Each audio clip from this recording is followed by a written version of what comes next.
नमस्कार किसान साथियों, आज महिंद्रा B275 DI पे लेकर आया हूँ टर्बो सिटी, जो कि इसको टर्बो व्हीसिल बोलते हैं, लेकिन टर्बो सिटी भी बोल सकते हैं। फूंक मारने से ये काफ़ी आवाज़ करता है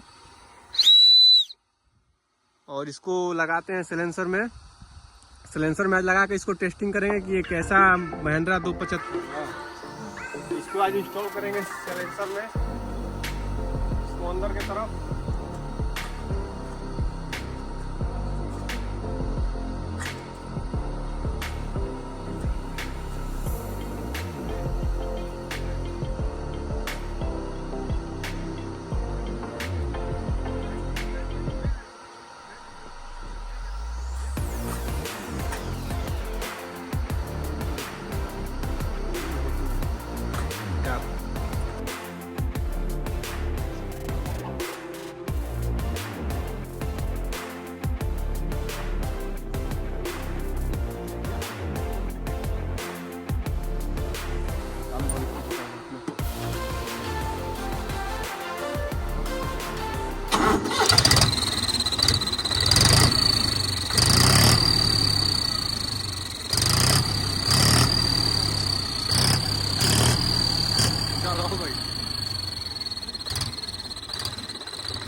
काफी अच्छा आवाज कर रहा है फ्रेंड्स, आप लोग देख सकते हैं।